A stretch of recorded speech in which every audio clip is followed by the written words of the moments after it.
bonifu wo wiase so a ɔse no wa no ye trene sankani otoso nwotwe no obodawuro nukrem say obi atade obodawuro sakere wadwen nyame ba okiri ubedi yie bedi yesu moja abampajo yesu owu ye na ne moja ngon yesai asofo timi ko ekotwe ye de asi wa apreserve emfinsia pepepi moja na nwe so bolo ni ye ton 5 million 2 million abaifo nkun ipato kiso ba yesai kiso ba yesai kiso ne ba na yesai mo ko ton nkun 2 million sister uhia mpabo wo say hia nyame asem di he koran enkramofo aka say Noah kokobo no ne pensofo antie yeso ye pense o muntie o Koran 26 verse 105 wo ye kremoni atie kremoni a unum wi wo de kalim wo de isa ye de Yesu ni ato unum wi Yesu mfa bone nche anopai e kokobo nipa ni bre Osenkafo 9 verse 12 so nipa nim ni bre te sem pata yi o se ubanimu na make se obi ewuji ano papa yi ubetimi ewu twene ho ye Quran 26 verse 105 me pato Quran 26 verse number 105 o say no one crofo na anya asofo na ani o say no one crofo no o ma anye ni no wo bokokom sa kokura no wo bodam o ma anye ni o ni nipa gunso dem ana chese ye ka se wana we obi na 4 hours krokoti de na wana wa 4 hours impo yem preachi 30 minutes nay aso de be kura preach o mo koje tight no ma de kofini ama no ma pon hwe no hia o and na sofo ne nwen akra no sugar coated messages sugar coated anze coronavirus njezo obi akata nani ye dini pamara so na nyame mara de ni asofo bi si atwam dabi eze ko bi wa sore ko bon twene ko yedede emra o bibi ba adasa abrante ababawa papa mami odofo awutie me mpremprim atika yi mu busa se no wu after this life o kwan ose no wan grofo na nye kokobofo ne asmofo na ani dia pensi wo be kaje badwemba na beti ase papa me da ase lot susu bo ne penso fo kokko Genesis 19 verses Genesis 19 verses me pato anopai Yesu do warning time ye kokko yensama na se ye bowi ase kokko me se bire bia mu onyame wo kokobon kram kokobofo mo bowi ase ne kokko wote aso dem obi ya aka den ye Ghana for makotena burochira mu birichi Yesu mfa bone nche nipa da na ni risuo enye bi wo se enye bone biem they say gay ni lesbian they say Ghana ha e wa ha e koso papa when they ko kasa converse ko no we scam ranchew wo ska Ghana ha emra enchew ene papa Genesis 19 verse number 6 lot to born penso for kokwa na me pa chan o say na lot to frio ekwa won chen lot ko ne nkrofo ne nchen eko ka che o mse de na oto opunu mu won ana oto opunu mu lot achi na o ka se ana lot ka che ne nkrofo ne say ye anuanom mesramo monya bone sa o monya dai monya bone Ghana fo mu mi enyinyi nsan hu sa a doctor fo Ghana fo mrante mu nyansa no dodo na mo hwi no ne moa mo mo zo skafo ma bia company na mo yensa mo nya drink kalipo ho mo nya bi ensa ebro na mo ye mo nya yo Lord to say me nkrofo mo nya sa ansamoni sa moni sa she me wa mama ba nu Lord to cross me wo mama o mo ye babunu mo ma me fo om se da bi ye pe be ma ye panitu abu agum ne me se o konsor bi ma asofo bi gay mrante bi gay no mde da ka kesiem e ma bi lesbian e bi kure Ghana ha e say na lockdown atoto bodasim e bi cobrate ko botutu ahimfo binom fa mami ensa yese tresom wo hene wadwene nye wo yale ahimfo ne be pi yale o na be ma papa we this 60 years e ma 4 oton asase a de odi ye no himfo ne bebre edua na dwane bia discuss wo mo wa hye cha foot as sauce wa hye t-shirt Yesu baba o de wo sum nyina be pie de wo sum be pie baba the Lord born in growth on Kokonomenti. You must Koran say, Lord of person for one Kokwana. Koran chapter 54, verse number 33. Me say, Kokobon Kransam no, and yan sorry be asemo, a real singina, beside the Samponia Dawson. aba ye ntam ne mra aze ya mo ne nkeka nsem bi ne nseru ade se omo otiefo bi ntiase na wiase ko na wi ade ese ade oda na ade ache wo dan sa ade ache me pato Quran 54 verse 33 wo hwede nu bone pa ye mrante ko astan kro from teze ei na nse ya yesi asafo obi nu kopa obi nu obi ada ofiri soro abehwe fam Rade sachire nipa o packing cap Quran 54 verse number 33 o say na lot nko fo na anyi kokobo na ani me si kokobo oba kwa na obi di watem o se so fidi akogina kwa wo say obi so chofo obi pesca da no me ye dede kwa basa ni pantimi e wakeeping aye kura yesi atete so nka yo wakeeping pe ye no ofia wontimi kwa na kwa ka jira bata watch night na yom so asolefo ni ye dede yeso mbo boni chada sada wo say lot nkrofo anye kokobo na ani sabra me kase onyi ni sa wayi nyinsa agunya me behyew sa wansa boni fa to behyew woti aso dem wano ya yese kuni tonic nka wasem wano ya omu kunu odo kami kunu unu obi a wonye papa driver unu obi a wanye ene apostle bi no ye pension ko mikrom sekeduma se a ono ma be 5 be wo ye pension obi ehu na kira kwa na nkra na ka ho ei nyame ni pa wonsam wo wasi a wo nko ahweoba ene tomirika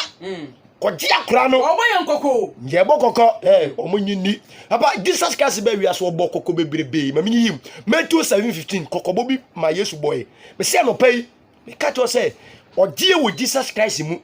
sofo bi di Yesu din to nso nkyesa asore nyina sai tie me sofo bi akwaji obi gold nkyesa asore nyina asofo nyina agigi gold sofo bi a cancel fee 5 million nkyesa asofo nyina agi cancel fee if say Judah chapter 4 say asofo ni bebre wiewuomo papa fansasha na ka Judah 4 wo say binima wiewuomo be wura kristosumu di sabre eye teachings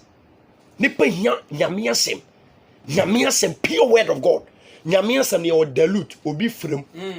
ko kwanzo obi koto odinsu ogu mo pese doso no anoma che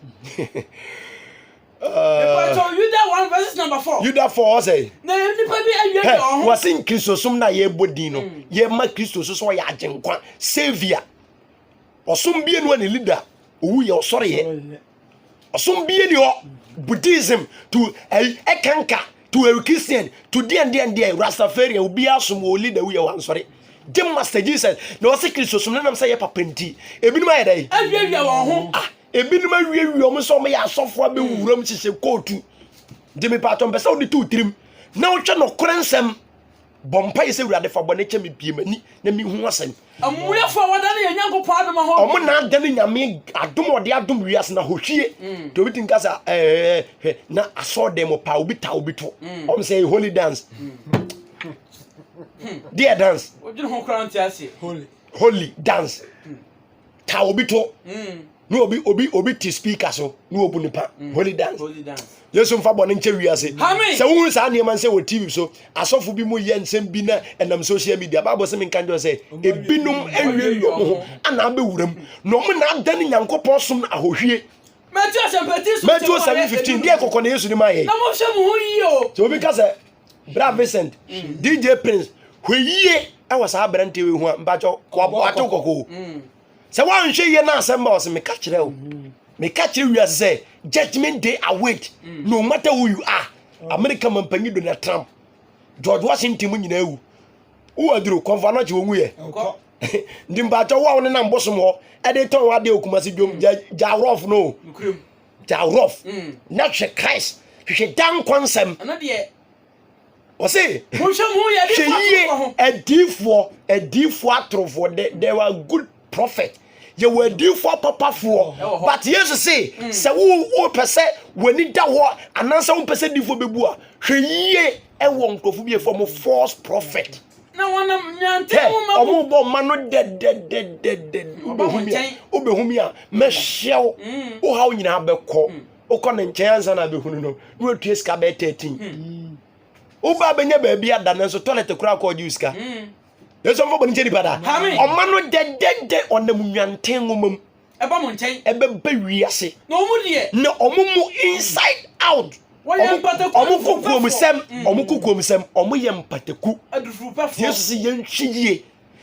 Yesu bokoko Matthew 24 verse 4 na fi mimire Isaac mu na enam se kokobo na me bo yesu warning be a bad because of danger tin na do transform our near the danger bo nko don't go there we are say we enyina yie efira brochire ebesi Ghana efira so dem kosi abonten this abadwempa na be dwane run for your life dwane na je wo so no okra ne nkwa nyame nhyira Papa King Bible asampon se de meti otwema ye no eti ye aduonu na nche mo enan no o se na Yesu bosi won se mo hwe no obi ana adam Yesu hwe e se de obi koko obere ofiri se hwi ba kajetia na bi so kodwo kajetia de ho hu che wura mo ti hwe yie yes wonante ahwemu abasa kan ho ntie obi a ya bonu kokko do frɛ na won view ise onim se wan hwe ya bibi beto no nipa bere sa ne nipa pa stroke do magu dem obu anya ne bone o na ebre bone na ato no osenkafo kan se ebre pam ane obre bone ebetimi atom ya meka sei ade beto se yes evangelist na wu bia na mini bone bia o me bre na so ebre so ba bia obi ne bre so wakam obi bre so kejetia obi bre so bra no wo efuom edua buye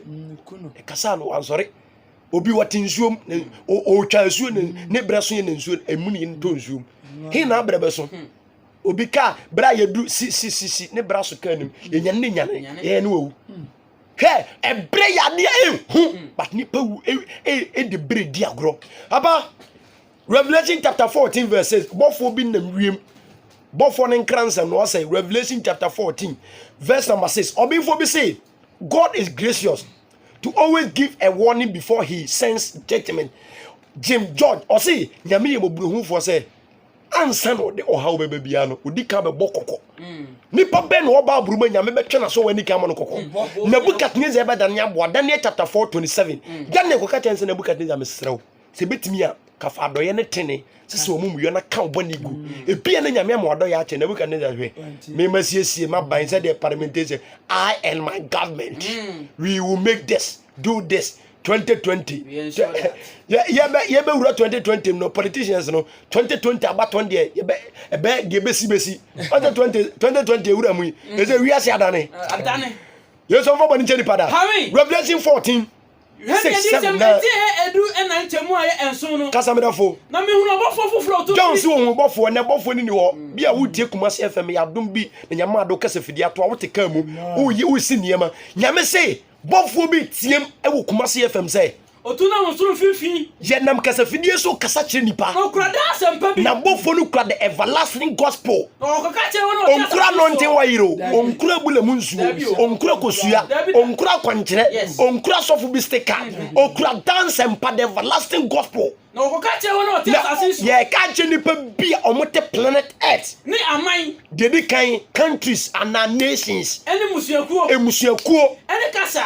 kasa languages eni nkrofo nyinanti bofo no message no ekate across the whole universe na o de eni kase na bofo no onzo obitimi from DJ Prince bra o ma otimi tiem bra so bofo no we dey body o tiem Musro onyankopon bofo no si wiase nsuro the fear of God is the beginning of wisdom yes but en nipa sura posifo nipa sura mamu mpanyimfo mra yesuro sofo yesuro difo de obadome ho ono obewu wase bofo no tiem se yesuro nyame osenkafo 12 verse number 13 14 wase asem nyina wi se yesuro nyame ni ne mra nsem so na we ni nipa nyina se de yesuro nyankopon en yere na yense nyame ni mo nyame yen glorify God every say na tamuda no adu na temudon edu kokoba bofo ne de man no Ezekiel chapter 3 verse number 17 Ezekiel ko etukofo bi mu o Ezekiel chapter 3 verse Ebreziel fo ko nkwaso mu na Ezekiel du nkwaso ba bia enkoa no no o ye mpaabo nenso ne nanso ne twam no Ezekiel yade bi oso oni papa me ni wasi Israel fie wenfo ordinance Israel fie wenfo entity me say Ezekiel into the word of God na bo nkoko ma me na omade bo nkoko ebre ni ntu de kandru 20 o say me bom nkoko se wo de boeni nsachara de se wan sachara mayi mekra wo wo yin nsa gu me se sase sere bon fa ne su na se sama dwene wo wonom jot wo wo hia sra wo hia koke wo me pa cho we beifo mo amonom tramo e mai amakeka mo na mo se ada enwi we Brazilian Peruvian we I darling obesima wan me pa cho to the woti no nya sa enwi ni ame amfa ma obefa firi ha timpa cho ma tinwi nye ne kira mo brichie mo amode pen e bokro no mo amode pipese e bokro no asofo amu ya beifo mo mo die kunafo nsase aposifo bi no mo de maternity tie kunafo so judgefo asofo mo to nduro si yemmo bonifo nkoko se wosan a oyi ne kra se yesu ya mokoko na obonifo no wuni bonima obebusa ne mo jafri ho Ezekiel 33 verse 7 na yemfa ba ko bi kan ne mfansi ne matie fo bre dwumadi e warning time eno nyame se yemfa warning kokobo ansa no be mokoko na ani braba nti ye bowiase kokko nyame nam na sofo bible so kasa asofo misu de omo pesika omo wo ho ye de ka tiro se sesa ababa na nete a wonye ne ho ade ne pesika e se kura the wedding 25 metuma wale ni patre kura timi wale ma ne yeye me pa to waboa ho ache was study na che me pa to onye subject to university o oba me nye subject onye ai biology no akosua onye course enu timi pato obom paye ne wurade de wakoma ne wurade be kasa tron wale no kwa ebusua ko tuatia de